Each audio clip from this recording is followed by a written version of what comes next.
Oh my gosh. This is amazing. Look at the top of that. That's cashew butter? Look at that drip, people. I just got the chills. I mean, look at that.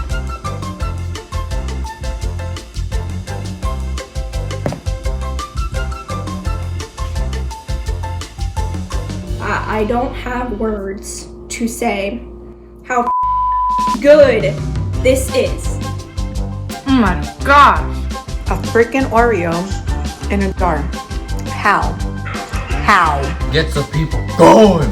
Imagine the top of the Starbucks blueberry muffin. Just take that off. It is just like you're eating the top of that. I think I'm gonna be using this on waffles and in oatmeal, on apples and strawberries.